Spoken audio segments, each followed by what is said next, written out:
Hey everyone, this podcast is part of Story Mode, the podcast network of Gamefully Unemployed. You can support us and gain access to other great exclusive podcasts at patreon.com/gamefullyunemployed. That's patreon.com/GAMEFULLY unemployed, which is spelled like it sounds.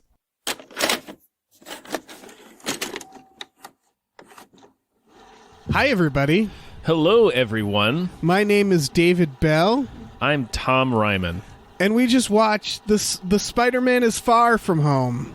We watched Spider-Man 2 Part 3. Yes, From Home. From Home. You're a very difficult person to contact, Spider-Man. This is Mr. Beck.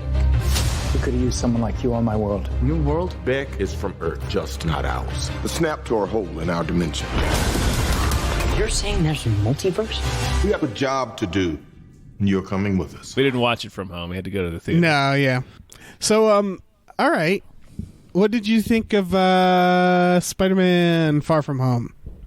I liked it. I am noticing Marvel fatigue. Yes, I'm noticing problems. Yeah. But I also liked it because it's a likable movie. Yeah. But what do you mean by the Marvel fatigue? This movie seems I'm trying to articulate it. Can we jump to the Oh, sorry. Go ahead. I was just going to say, can we jump to the post credits? Because that's where I felt it the most, which is when they just when they introduce what's going to be like the next exactly and leg of Spider-Man, you're just like, oh my god, I'm so tired. Exactly. It was just like, oh, okay. So that they were fucking Skrulls the whole time, and what is Nick Fury? I don't care. Like, I'm less excited. I'm more like, all right. Because I think, I mean, they need to step up more than ever right now, I think. Yeah. And I think one of the things this movie was lacking was any big crazy announcement.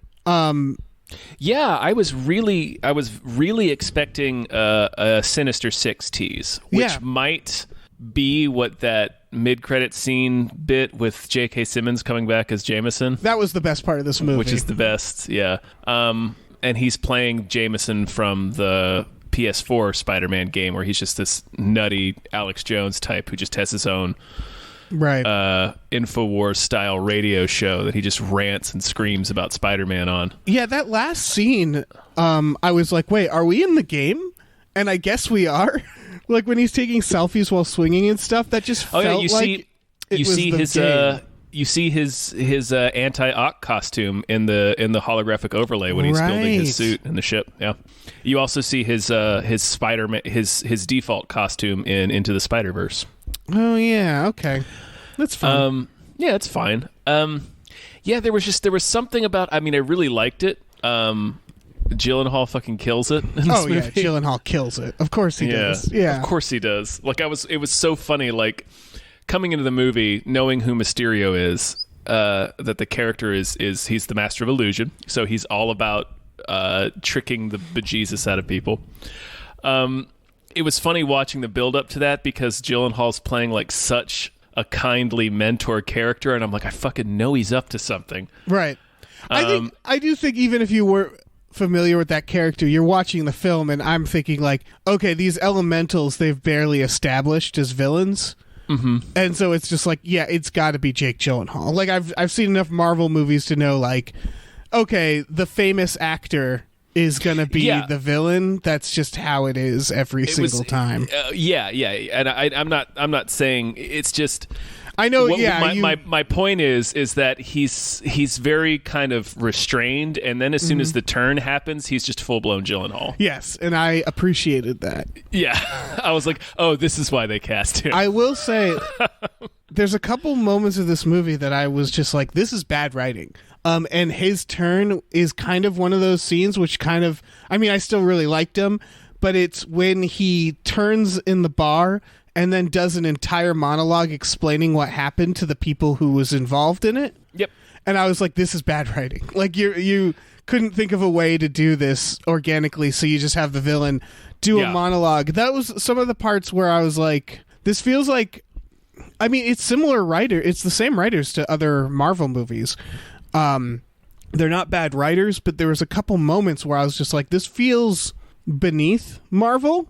And that was one of those moments where Marvel's always been clever enough narratively to get exposition out in a way that doesn't make me completely annoyed. Mm-hmm. Oh, wow. What? It's a pretty intense earthquake happening right now. Oh my God, I'm feeling it too. Hold on a second. All right.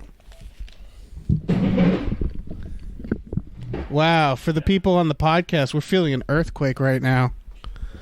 I'm not cutting this out. Holy smokes. It's still going. Ooh, my heart jumped a bit. Okay, good.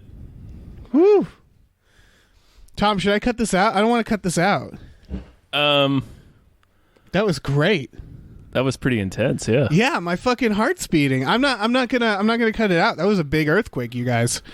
Holy shit. That was a huge earthquake. That was a huge, guys on the podcast listening. We just experienced. Dave and I are 100 miles away. Yeah, that like was 100 miles apart. big fucking earthquake. That was a big. It shook my entire house. Same here. My apartment was wiggling. My cat just bounced. Whew. Wow. I can't tell if I'm still moving. Oh, I I'm have not. that. I I've have that stopped like moving, on the deck of a ship feeling. Yeah, that was crazy. That is that was the biggest earthquake I've ever experienced. Mm-hmm. Wow, this fucking state. I don't know, man. Maybe it was Mysterio. Maybe it was Mysterio. Oh, God. All right, I guess we have to keep talking about this fucking movie even though the ground shook from under us. Right, even now the planet is fucking dying. Yeah, my cat is walking back into the room like nothing happened. Yeah, of course she is. I don't think... You know how they say animals can sense it first? I don't think she sensed it. Mm-mm. No, she didn't. Yeah. She was probably licking her own butthole when it happened. Yeah. Okay. Where were we? So the writing of his reveal. I think they did their best to disguise it because when it reveals like Peter Billingsley and it reveals like that Gyllenhaal was like backstage for Civil War and that hologram technology that Tony Stark was using was his.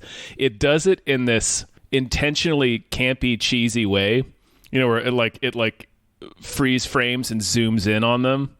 Right. So they couch it in the reveal and that so that you're like kind of laughing at how deliberately cheesy it is. So in an effort to not get you to notice that he's literally just explaining his plot to the people who already know his plot. Right. Yeah, I guess it's supposed to be like that. I guess that's another overall problem I had with this movie is it felt more cartoony than a Marvel movie. The example I think of the part where I was just like, why the fuck is this in this? I get why was it Edith is in it. Mm-hmm. That still the moment it was introduced, it felt very sweaty. But the part where what's his name finds Peter in the bathroom with the lady who makes him strip and takes a picture, and already that's like a weird sitcom plot. And then they get on the bus and through like hilarious miscommunication, he almost drone murders the bus and then says, look at that goat. And everybody like cartoonishly looks out the window while he jumps out as Spider-Man and blows up the drone that no one seems to notice is right there. That was a moment where I was like, okay, this is not the people that are normally in Marvel movies. Like this is a dumber group of people all of a sudden. Yeah, everyone around Spider-Man who is not, I mean, even his two friends kind of, but pretty much everyone around Spider-Man is dumb. Like his classmates are dumb. His two teachers are dumb. His teachers are fucking ridiculous. Yeah. Yeah. Martin Starr, it's Martin Starr and JB Smoove, and they should not be left in charge of children.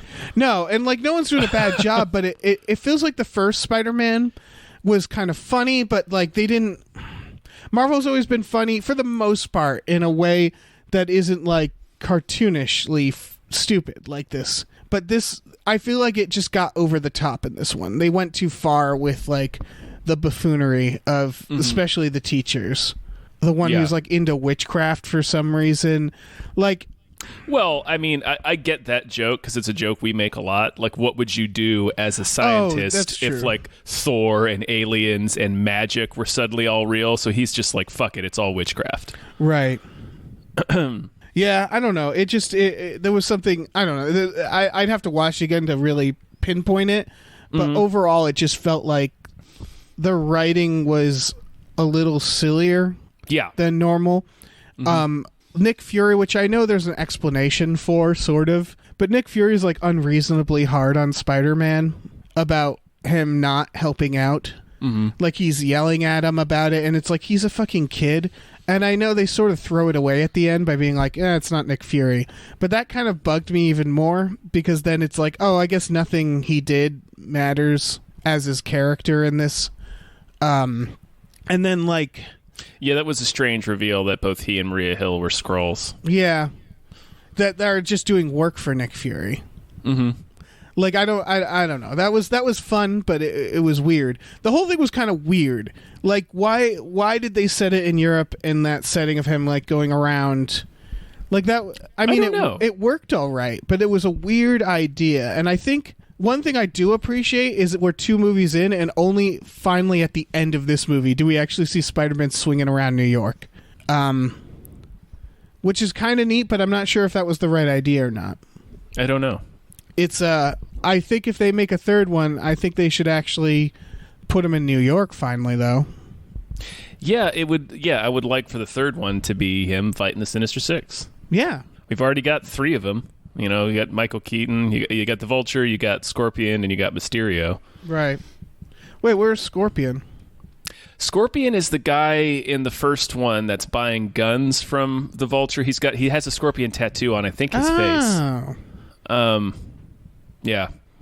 You could Okay. maybe get Donald Glover in there as Prowler. Yeah, that would be neat. Yeah, But the only other ones we would need would be like, I don't know, Sandman, Green Goblin, or Dr. Octopus. You'd get Venom in there. Yeah, I thought at least Doc Ock would be introduced here, because it's like we really need that, like, hey guys, check out what's coming. Yeah, There's a lot. The ending, the mid-credits reveal tease is fun and interesting. It is, yeah. I wish it promised more, because, like I said, I'm feeling the fatigue, and it's like, man, I can't do another 10 years of this. Like, Yeah, what it is that it's also, okay, we're seeing a world where something catastrophic just happened, and they at least addressed the 5-year difference.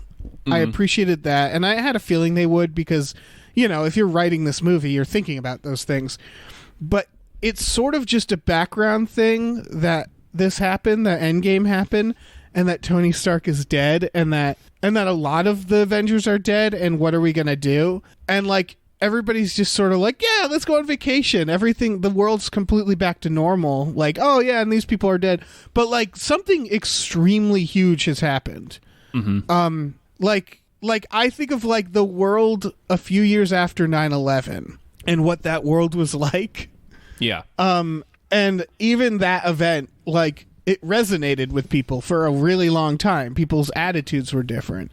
The way we went about things are different, and still is. So I would have liked to see, like, a post-Endgame world that kind of needs to be a little dark, darker than what we got, and people are acting, like, especially, you know, scared and exposed at this fact that, like, their heroes are gone, and they sort of touch on it, but it's just a weird...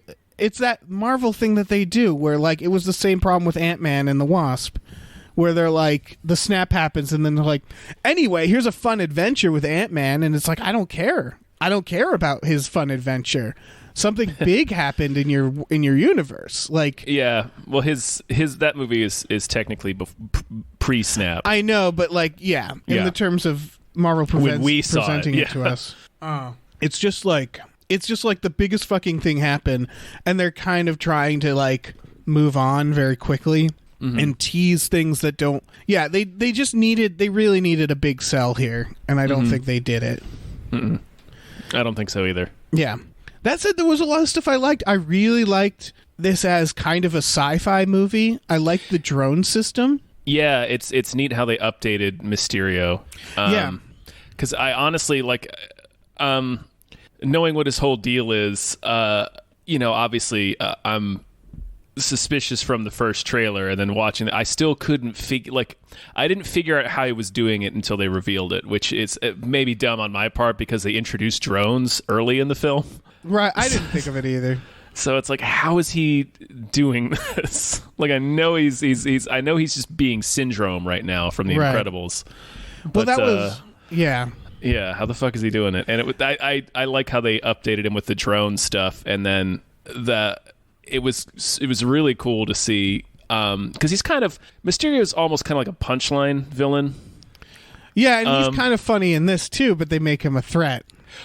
Right. He's that scene where it ends with him tricking Peter into walking in front of a train. It's like, scene was great. Yeah, it's like this guy could really fuck with you and be a serious problem. Yeah, that reminded me. Well, it gave me excitement because it reminded me of the Spider-Man video game of this is like the Scarecrow levels of Arkham Asylum, where it's like, this is clearly one of a set of villains that Spider-Man. I was thinking of the Sinister Six at that point, where I was like, oh man, this is a great villain to add into this other group of villains, because he's like the Doctor Strange of villains, where we get to see these mindfuck sequences, these trippy ass sequences that Spider-Man has to get through. And I love the arc of him using his Peter Tingle to figure out how to beat it. Because that was also a moment where I wasn't thinking about his spider sense, even though they set it up. And I'm watching that sequence how the fuck is he going to deal with this? I was like, I know I'm watching a movie and he'll figure it out. But this is tough. This is a toughie. I really liked the sequence. That what you just mentioned, his spider sense is a problem with the writing of the film that I had. Oh, really? Because his spider sense isn't working for no reason. Right, and he has it in earlier films, doesn't he? Yeah, it's one of those, as a Spider-Man fan, watching, all 8 of these movies or whatever, there's moments where he just gets fucking drilled, where I'm sitting there screaming at the movie from my couch, where the fuck is his spider sense? And in this movie, he just doesn't have it. Yeah, and there's no reason why. And they just call attention to I guess you don't. If they were better at knowing where this was heading, because they clearly didn't, they would have had it so that he's working on his spider sense since we met him. Mm-hmm. Exactly. They don't just randomly have it not work. Yeah, that is really bothersome. Like in Spider-Man 2, they do a version of this, but it's Peter willingly choosing. His powers are he's not practicing, he's not honing his skills anymore. So, and I mean, you can still that does bother me. I like the arc of it, but you're right that it was unfair for the writers to just declare his spider sense isn't working at the beginning. They don't declare it until partway through. Well, there's the part where Aunt May throws a banana at him at the beginning. Oh yeah, that's true. I thought that was just a joke. I thought it was teenagers get distracted. He had his guard down. Yeah. And you could have still explained it by he still has to super focus, because that's the whole. That's the way, because he can't just punch his way through Mysterio's illusions in the comics either, and it's because he's being tricked. He's being convinced that what he's looking at is real. So it's it's fooling his spider sense. Yeah, I liked the way they explained where they did, because I think what happened is the filmmakers were we don't know if the audience will buy this. This is a lot to ask the audience to believe the technology is doing, even though we're in, the Marvel universe. Yeah. And I did like it, but it did feel they were self-conscious when they were I like it because they were look, this hologram technology has been here from the start. And they show that Tony Stark uses it, and they're like, drones, that's a thing. And then they do the scene where he's actually doing a run through of the effect. Mm-hmm. And they're showing how the drone sequence works, and he's like, just do the drones. Okay, now do more damage, which was awesome to watch. I loved that scene. Yeah, it was cool. But I feel like they didn't need his big monologue. I feel like they were doubling up on the explanation. They're were really scared people wouldn't understand what was happening. We needed to know. I mean, there's no way around it. That we needed to know who he was and why he was doing what he was doing. Right. There are better ways to do it than just having him announce to his own team, who already knows the plan, Yes. what the plan is. But there's no getting around that we need to know who he is, and we need to know why he's doing what he's doing. Yeah, I feel like they just struggled with that somewhat. Because I agree, but I think it could have come out in a few scenes, and it sort of did. Like the It scene could where have they're come out like testing it does out. with Syndrome. Right. Yeah. I mean, they do make a joke of it in Incredibles because Where he's monologuing. He's monologuing. Yeah. But Yeah. it was important to him within the context of the Incredibles. It was important to him that Mr. Incredible know who he was. Yes. So it Yeah. made sense for him to monologue there. Yeah, and there must have been a better way. I mean, Yeah. if they did like Spider-Man just like finding out from Edith or something. I mean, I know he didn't have Edith at the time. Man, but he finds out later though. I guess we don't need Spider-Man to find out. We just need the audience to know. Yeah. Well, that was that scene. Yeah, exactly. And that's just that. I wonder if if it was like when they're practicing the drones, if there was more that come out there that they're disgraced like Tony Stark employees. There was a better way. I had spotted Peter Billingsley before they zeroed in on him. I was like, oh shit, they brought him back. That's funny. Well, yeah, that's because of your superpower. That's most of the audience isn't going to notice that. That's my superpower is I can spot Peter Billingsley in any crowd. Yeah. It's a very useless superpower. It's a very specific mutant ability. Yeah. Took me a long time to realize I even had it. Yeah. Because when does that come up? Okay. Jeez, what other aspects of this? There was the romance stuff between Mary Jane. Oh, that was another moment. Again, it's not a bad movie. It's just that like there's some silly writing. The part where they do the London Bridge fight, right? Mm-hmm. And he beats Mysterio, and then MJ is just there on the bridge. She just runs up to him like, hey, and they have a romantic moment, and then she's like, okay, I'm going to go now. And it was like, what the fuck was that? Where did she come from? Isn't she a really far away? Like wherever the Tower of London is in relation to London Bridge. Yeah, I guess so. It was weird that she would run out on that wreckage just to talk to him so they could have that romantic scene. Mm-hmm. Like maybe if they had involved her in the fight with Mysterio in that final sequence or something, it just felt forced. But I did like her, and I liked their whole arc. Yeah, the three kids are great. Yeah, him and MJ and Ned. Yeah, and then Ned's girlfriend there. Yeah, it's Ryan Gosling's daughter from The Nice Guys. Holy shit, it is. You're right. Yep. So she's briefly in the first one, so I guess they figured, the Homecoming came out and then The Nice Guys came out, so I guess they figured, oh well, she's pretty good. We should probably use her more. Yeah, that was nice of them. Yeah, and they had fun stuff, even though they're like not real people. Right. Yeah, but, I mean, it was fine. There's aspects of it, like the first Spider-Man. I think what the first Spider-Man did that I really appreciated was it did what Shazam did. Mm-hmm. For DC, which was like, so what are the high school kids going through now? And like the part where Captain America is doing PSAs. So and you did the wrong thing. Yeah, when he's like, thanks, Cap. Pretty sure he's a war criminal now, but like that shit was funny. And it was a little over the top, but they didn't feel it didn't feel like a cartoon. And what was I going to get to? There's aspects of that they brought to this, which was like the lingo for the snap, for what happened to them. They call it blip, I think.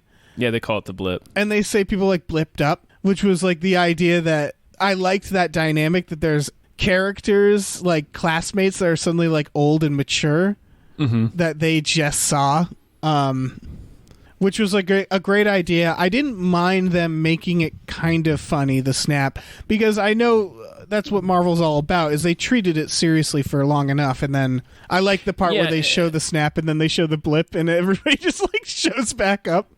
Yeah, in the middle of the basketball court, Yeah. like half of the band is just there. I mean, Yeah. this movie is funny. Yes, it is funny. It's at odds with itself a little bit because it's funny, but it's also trying to be a superhero movie at the same time. Right. And it feels like it's trying to be a lot of things because I guess it's part of the Marvel fatigue where it has way too many balls to juggle. Because if it was just a sequel to Spider-Man, and it's like, look at Spider-Man in Europe, and he's dealing with being a hero, and his It kind of, I mean, it sort of is. They hand wave a lot of the Endgame stuff. The Right, only that's the only the through problem. line is Tony Stark's death. that's the problem. It has a lot of balls to juggle, but it doesn't juggle them all. But it kind of has to juggle them all That's because they're all important balls. true. All balls are important. They all deserve attention. Important. And they have the other thing is they have like two issues that Peter has to deal with, which they try to merge together, but he has two arcs, which is his romance with MJ and choosing between superhero life and private life and just wanting to be a high school kid. But then they have the Tony Stark's dead, and I'm dealing with that, and everybody's expecting me to be the next Tony Stark. Mm-hmm. And they sort of merge together, but it's a lot of shit for his character to deal with. Like, Yeah. there's one scene where he's, like, crying over Tony, and you can tell they're like, yeah, we have to have this in because, of course, he's feeling this. But I wanted more, like, of one thing or the other, you know? Mm-hmm. Like, there's just so much going on in this moment. Yeah. And then they're like, and now here's a new villain, and it's like, Jesus Christ. Like, this is exhausting. Yeah. I think they handle it the best they can in terms of Yeah. that. The reason they have so like he does this zany near drone attack, but it's important because Peter needs to feel like he's not ready to have that power. Right. He's feeling Tony's death so hard that he looks at Mysterio as a new father figure, Tony replacement. Right. So they had to build up. They had to give us a reason why he would hand this power over to Mysterio. Yeah. Oh, as a feat of writing, I think this. Like I said, there's problems in it, but imagine trying to write all of this. Like, this is an exhausting thing to write. I think that's where the Marvel fatigue comes in. It's not the problem with the writers; it's how much they had to. Yeah, how much they have to put address. in. Yeah, it's too much. It just keeps. This world is snowballing out of control. Yeah. And every movie has to start with some level of normalcy. Like, it has to start with, like, okay, so life is continuing, and then this happens, then this. But at this point, the world would be in chaos. Like, would they even allow people to travel to other countries at this point? Like, there would be entire countries just shutting their borders, you know? You'd think, yeah. It would be like the absolute anarchy that must have happened in the 5 years during the snap is unfathomable. Like, they know that, so they make jokes of it, and some of them are very funny jokes. But the fact that everybody's sort of nonchalant about it, I don't know. I'm not even sure how the population should act. The part where the teacher's just like, yeah, did I tell you about how my wife faked her snap? Yeah, that was really funny. That was really funny. That was extremely funny. And that was them sort of addressing, like, yeah, there's a lot of aspects to what happened that, like, are fun to explore. But then there's the darker stuff that they're just sort of not talking about. But it's just really hard. It's really hard to expect me, at least personally as a viewer, to go back to normal, to reset mentally for this movie. Yeah, I think that was the biggest problem with it. Yeah. It is such a, like, Spider-Man's generally a lighter character. I mean, he's gone through some shit, but Right. And it's particularly as he was introduced in Homecoming and then his role in the Avengers movie. It's like, okay, well, Spider-Man's like the fun, you can relax and take it easy while you're watching this movie. And I appreciate that because I get so sick of superhero movies trying to be dark and brooding all the time. It's fine, splattered in there, but, like, everything doesn't need to be so goddamn serious. And it's just the whole, like, 2 years of this Thanos stuff is just, like, so much. Yeah. It's like, and then we go back into Spider-Man is nice, but it's like, I guess I wasn't quite 100% ready for the irreverence of it. yeah, it's like if someone was at a party and they leapt into your fish tank and smashed your like fish tank, right? Like you got a big aquarium and they just like Supermaned into it and then shit on the floor and then ran out, and then 5 minutes later they walk in and they're just like, "Hey, I got chips." Like you're sort of like, "No, the chips are nice, but I have a lot of things to say to you, and I have a lot of questions for you. There's a lot of things we need to address right now. That isn't the chips. The chips are great. I appreciate the chips. Yes, but however, yeah, someone needs to clean up your mess." So I needed this movie to either be like you just can't. I needed this movie to either not really deal with Endgame at all, or right. I don't know. It has to. That's the problem. It has to. Yeah, it has to. Narratively, Marvel has this problem, and this is the problem with the cinematic universe style, which is that like things have to matter.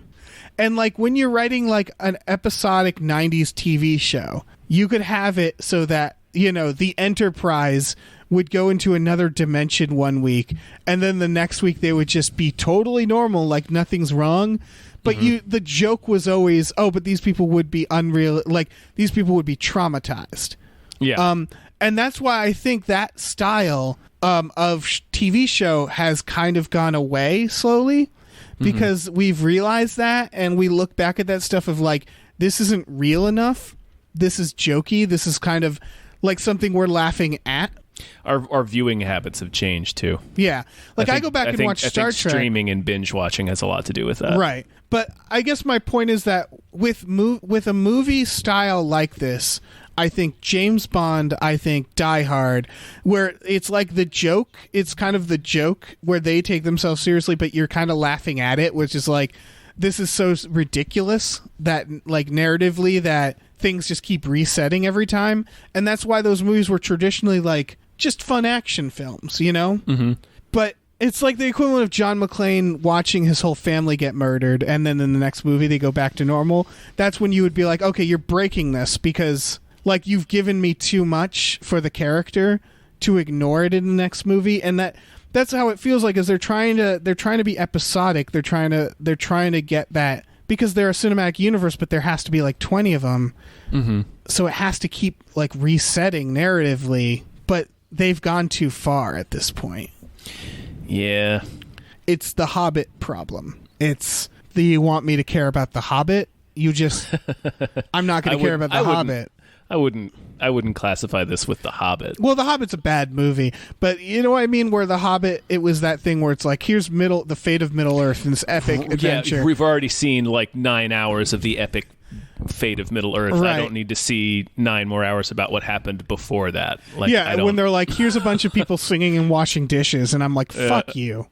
I don't need to see care that. About this. Yeah. And that's sort of where I'm at, where it's like, they can't make the stakes.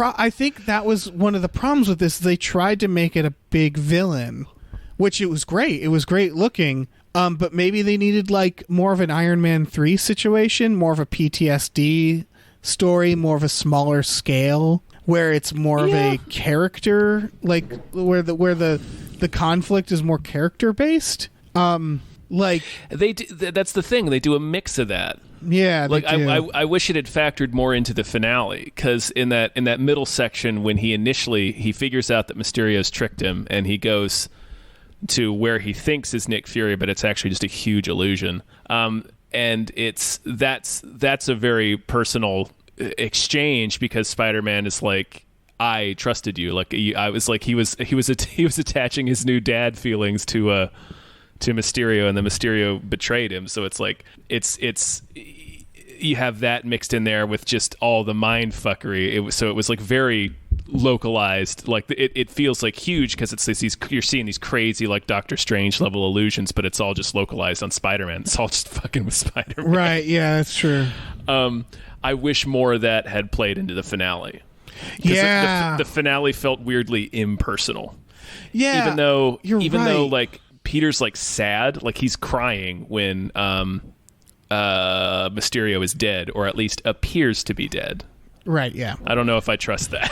I don't know if I trust that Particularly what happens in the mid-credit sequence. Yeah. And also because I know they've been trying. Again, I'm surprised they don't lead directly into the Sinister Six in this, because they've been trying to do that for years now. Like that was their plan with the Amazing Spider-Man, was to do the Sinister Six. Right, they try to set it up, and it's just adorable. And if you got a big star like Gyllenhaal to be one of the Sinister Six and then kill him off in his first movie, it's like, could you not get him to sign, or is this trickery? Well, they have that one part where his assistant takes the USB drive. Yes. And I was like, oh, okay, that's them setting up that he's probably returning. I would assume I was legitimately surprised when he died. Yeah, I mean, I think that's what the mid credits is saying, is that it's unclear. Like there's no definite like he's still alive, but it seems to be that he probably could be. Yeah, or that someone else is going to do it. Maybe they're somebody else is going to be Mysterio. Yeah, they're not sure yet. Mm-hmm. Yeah, I don't know. Yeah, I could see. I don't know. Maybe I don't know. I could see Gyllenhaal being a tough person to get to sign for like multiple films. Yeah, I can see Gyllenhaal looking at these and being like, "Nah, I like money, but I don't know if I need to make this my life." I like playing crazy people, but yeah. I mean, he did have a blast. Yeah, it's As soon as the pretense goes away, it's just he's just full blown Gyllenhaal. Yeah, and it's wonderful. It's glorious. It's everything I needed it to be. Mm-hmm. Yeah, I guess I'm reminded of Jessica Jones. I just watched all 3 seasons. I just finished season 3, and they didn't nail it. But the first Jessica Jones, the first season, which everybody seems to have at least seen the first season, was they kind of start right away with one of their most sinister, like scary villains, Kilgrave, and you kind of think like, where are they going to go from here? And they didn't nail it. But season 2 and 3, it's more of a personal moral struggle. It's more about the characters struggling with like their relationships, and like are put in these like unwinnable situations where it's like they have to choose between 2 things and neither are good. Like they make it like it's almost similar because it's a psychological thing. Mm-hmm. And I guess I wanted them to figure out, and again, it didn't quite top Kilgrave, but watching those seasons being like, this is definitely the best you can do after that. Mm-hmm. Like, and I guess I wanted to see something on that level, which was that it was like, okay, he's already just fought a big villain in war and stuff. Mm-hmm. What can you give me that isn't that? Again, Iron Man 3, where Iron Man 1 is like, oh, he has to fight a bigger robot. And then Iron Man 2, they're like, well, here's him fighting another big robot. Well, here's him fighting a lot of robots. Yeah, and by the time they go into Iron Man 3, they're like, okay, we need to not do that. And they still sort of do that at the end. Kind of. But they at least knew, like, we need to take this in a new direction. I think Mysterio is a good offer that they in that direction, because he is a completely different sort of threat. But maybe I don't know. I think they mostly executed. I think what you said is like I said, I wish it had mattered more in the finale. Yeah. Yeah, I think what it is the ending London Bridge sequence. That exhausted me because I was like, this world has seen enough of this shit. Right, like we saw him completely fucking break reality when he houses Peter Parker in that middle sequence and throws him in front of a train. Like, do that. Yeah, for the because finale. this time he's just like, because it starts with the monsters, and it's like, oh, okay, that's a fun, they're fake, and then the real threat happens in the form of that scene. Yeah, where you're like, oh, this is what his actual power is as a villain, is to do that sequence. And then he's like, all right, now for my next trick, another big monster. And it was like, well, fuck, man. Right. You've been you've been found out. So just like break the city. Just like make it look like they're floating free in space or something. You could have done a lot in that last sequence that they don't really, and that's disappointing. Yeah. Because like when I think Mysterio, I'm not thinking, oh, he's just wrecking the city with drones. It's like, no, they would be like, he'd make it look like, you know, there was like vampires and you were in an upside down castle or something. like I just literally described Castlevania. Let's do Spider-Man Castlevania. Sure, the drones are the ones that are actually causing the destruction, but it's like, that's not the point. Like the point is you don't know what's real and what is dangerous and what isn't. And that was freaky. Yeah. Yeah. That whole middle sequence is great, man. Yeah. I think this film, I think if obviously the hardcore Marvel fans are going to be like, yeah, no matter what. Although I don't know, like, because I think maybe hardcore Marvel fans do want what you're talking about, the Sinister Six. Like, maybe they'll be disappointed by just like what this was teasing. I think in the end, once we've stepped away from the context of this film, like with Endgame, I think I'll appreciate it more. Yeah. Like, I think I'll that's the best, the most fun thing about this film for me was I loved seeing Mysterio. I loved seeing what they did with him and now how they made him make sense in like a modern world. Yeah. And it made me want to see the rest of the fucking Sinister Six. So let's do that. I agree. Let's do that. That would get me pumped for another, 4 or 5 Marvel films. If it was like Spider-Man fucking dealing with the Sinister Six. They definitely need to. Yeah, they didn't stick the landing. I not think 100%. Is what it is. Not 100%. Yeah. Because it wasn't a bad movie, but there was like during it there was a lot of stuff that stuck out. A lot of little issues with it, but I probably would have forgotten that more if they promised somewhere it was heading. Mm-hmm. Besides just outing Peter Parker, which is interesting. That's a big deal, yeah. I assume there's something in the comics that's the equivalent of this. Civil War. Okay. But we've also learned that we're in a universe where secret identities don't really matter. Like, not to a huge degree, no. Is Peter Parker the only one with a secret identity? I guess Black Panther, but... Pretty much. Well, not even. No, everybody knows who he is, man. Oh, okay. Everybody knows he's King T'Challa. Oh, okay. Yeah, so is he the only one with a secret identity? Ant-Man? Ant-Man has one. Well, no, because the government knows he's Ant-Man. That's true. The government does know. I think it's just Peter, and now he's out, so then everybody knows who he is. Yeah. I don't know if that... I think that's probably... That was one of the smartest things Marvel ever did, I think, because until Marvel, superhero films, one of the biggest like arcs and struggles was secret identity. It was like... you can't let them know your secret identity. Oh my God, that you're telling them. Like, I remember the scene in Spider-Man 2 where Mary Jane learns Peter's identity. It was like, oh shit, that's a big deal.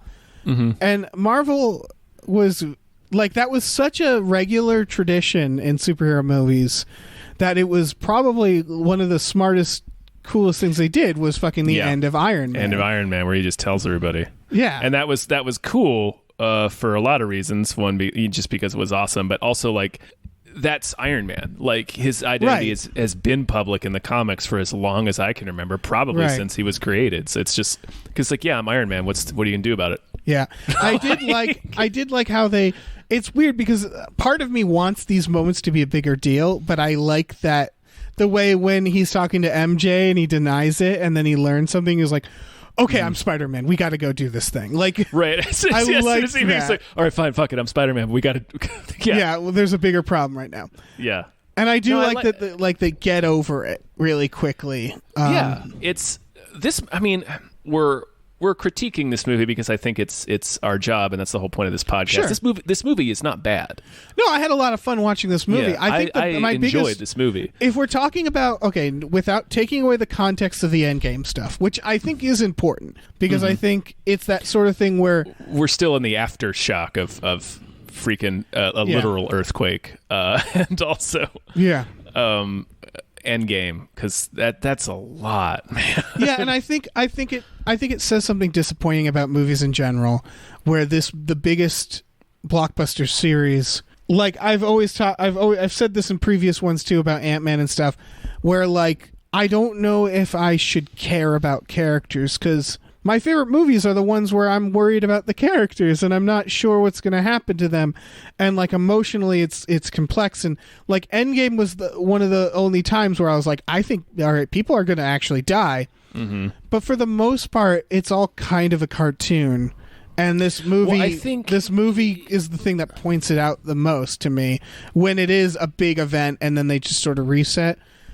That said, my only criticism of the movie itself is kind of that the characters are more cartoony than the first one, and that baby goat jumping out of the bus sequence I thought was dumb.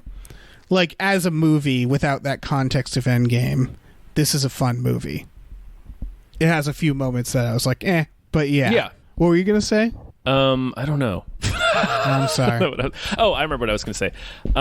Endgame has said it. I think Endgame is going to matter for the rest of these Marvel movies. I mean, for a lot of reasons, but it has established that there can be some stakes. I mean, for the most part, we're going to know that we don't need to worry about these characters, but like, there's going to be stakes, but it's like when they say there's going to be stakes, right? Is what I mean. That's what I mean, is that these movies go up and down between this is serious and it's just another fun. Like when you watched Age of Ultron, I watched Age of Ultron knowing like this is just filler. This is just them getting from A to B, and it suffered for that. And that's sort of what this movie feels to me too, which I was just like, okay, this is just like. And it treats itself that way.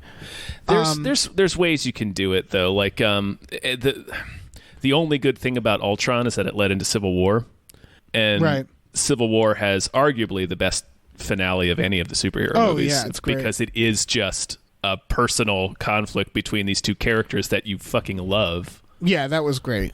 Yeah, that's about as good as it can get, I think. Yeah. I'm trying to think of how to compare it perfectly. It's the problem is that because they're going through so much and they have to, again, like reset emotionally between these movies, I don't see them as real people anymore.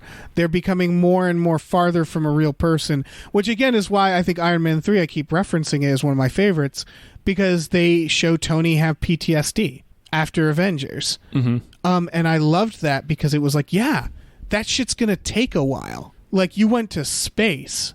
That's horrifying. And that was one of the most realistic films for me for handling like how the characters are reacting to this. And it's hard to avoid because at this point these characters wouldn't be normal. Like Spider-Man would be traumatized, you know? Because they don't have super emotions. Like, they're not mentally superpowered. They're the same as everybody else, and the mind is fragile. And like, I want to like, it's hard to watch these characters go through this world-changing shit and then come out of it like everything's mostly fine. I get it though. Like Peter's conflict in this film, it's like he's reeling from that. He's lost the second father figure in his life. Yeah. Which they allude to by showing his luggage has BFP, which is Benjamin Franklin Parker, his Uncle Ben. Right. So he's using his Uncle Ben's luggage on this trip. Tony was a father figure to him, clearly, and Tony's dead. So he's reeling from that. He's reeling from saving the world. He's just like, I just want to do a kid thing. I just want to do like a high school kid thing and fucking try to ask this girl out that I'm crushing on. I just want to go on this trip and be a kid for a minute. And then Nick Fury and Mysterio come in. Yeah, I mean, I get that struggle, but what I'm saying is like every character in this universe should be Batman by now. Every character should be just fucked up in the head. Just a shell-shocked maniac. Yes, exactly. And that's what it is like, you can't show me Endgame and then show me this struggle and you're like, I just want to get back to normal. It's just like, no, you would be like locked in your room all the time, just in the dark. Like, you've seen some crazy fucking shit at this point. Eating your toenails. Yeah, you've seen so much death. It's just, it's that. It's the, and again, this is a problem with everything. It's a problem with the action movies that we watch, where it's like, death is seen, it's treated as less of a big deal. But I guess with these movies is they keep going up and down. with that. Where it's like, is this really serious or is it not? But to the point where, yeah, half the population fucking died and then 5 years later came back and they're all kind of just making jokes about it. It's just, again, it's a really hard fucking line to walk because I think ultimately I'm expecting too much of this because it's just supposed to be a fun superhero movie. That's really what it's supposed to be. It just feels like they presented some really dark shit to us. Mm-hmm. And it's like, well, you brought us to this level. Like, you are making me think about this. I feel like I'm not unnecessarily grounding this movie anymore because they brought us here, you know? Mm-hmm. I don't know. Yeah. Again, it's a really fun movie. So yeah, it's a fun movie. Fucking, this is me thinking about it more than I would normally think about it. It has a little, yeah, I think ultimately the most negative thing about it is that it has a little bit of that Age of Ultron flavor in the sense that not that we know that it doesn't matter, but it's hard to place this. Yeah. After everything we just watched this year. Yeah. That said, unlike Age of Ultron, I think this is good on its own. It's good. Yeah. Age of Ultron is an objectively bad film. Yeah, this is a movie that I would definitely rewatch. And yeah, absolutely, yeah. I don't rewatch a lot of Marvel, so yeah. Well, I noticed I want to watch it again just to spot little things because I noticed in retrospect they do give you hints. Like you see his drones underwater in the very first attack in Italy. Yes, that was great because that was one of those moments where you're like, "What is that?" Yep. And then when the thing pops up, it didn't. It was right. me, You just assume it's the elemental drawing power or whatever. Right, but it was still me being like, "Oh, I guess it must have been that." Yeah, that's weird. Like I was still kind of like, "That's kind of weird." You're right because it stuck out enough that when you see it again in the London Bridge sequence, you're like, "Fucking oh, right!" Yeah. Like you saw the drones in the first scene. Yeah. Yeah. A lot of stuff to be loved in terms of Mysterio. Mm-hmm. Yeah, Mysterio's great. This really feels like if this was a Spider-Man sequel before the snap, I think it would have been better because they wouldn't have had to juggle all that shit. Mm-hmm. And they could have made it a little... Like, this movie needed to be a little simpler in terms of character stuff. Mm-hmm. And I think had it been, it would have been just a fucking blast from start to finish. I don't know. It was still, it still was a fucking blast. Yeah, it was. I just mean I wouldn't have these hang-ups about it, I guess. Yeah, it's really, it's a little nitpicky, but there's criticism to be leveled at this film, for right. sure. But I guess it did, again, it's the context of the film, because it did bother me while I was watching. Like, it did hurt my experience of the film throughout, just because they would kept reminding me of, like, this other thing that just happened. But... yeah, I think once I'm removed from it in terms of Endgame, I'm going to enjoy this even more. And I already enjoyed it. Mm-hmm. Yeah. Yeah, these Marvel movies, I always look forward to them, even though I have problems with it, the franchise in general, because we kind of, I don't know, I just like a well-done fucking blockbuster that's entertained me. It reminds me of the days of, like, Independence Day. Which it is right now. But you know what I mean? The movie Independence Day, where it's like, this is just a fun, stupid blockbuster. And that's what this is. Pretty much. It's a charismatic, fun blockbuster. Yeah. So, like, you can't really be that mad with it. No. Yeah. I think that's all I have to say about it. I think that's a sode. Yeah, I think we're. I mean, you guys are going to see this movie anyway. My mom's texting me about the earthquake. Oh, yeah. I've been getting a million texts. Yeah. So apparently it was just a little weenie earthquake in LA, but like super intense the farther north you get. Right. So. It was fucking intense here. And I looked on Twitter and San Andreas Fault was like one of the first things trending, and I'm like, oh no. But then the reason it's trending is them just saying, yeah, it's not that. And it's like, okay, well, don't fucking make it trending then. Yeah. You goblins. You pricks. Yeah. Are we going to die? Mm-hmm. Man. Yeah, so, I mean, thank you guys so much for listening. Yeah, thanks, guys. We got a Patreon, patreon.com/gamefulunemployed. You can head over there and kick us a few bucks and check out some exclusive podcasts like Fox Mulder's and Maniac and Tom and Jeff Watch Batman. Yes, do that. And check out our TeePublic store, tpublic.com/stores/gamefullyunemployed. We have all sorts of goddamn merch. And I think fucking crazy. We got some ideas for new designs that we're going to try to get made soon. Yes. So keep your eyes peeled for that. Yeah. Also, leave us a review. Leave us a review on Apple Podcasts. Yeah. If you haven't already, just tap them stars. All 5 of them. Tap all 5. All 5 stars. We if need it's all less 5. Than 5. We're hungry. Don't bother. No, I'm kidding. Give us whatever review you feel is right. It's a fucking free country. It's America. Yeah, dude, it's America. This is America Day.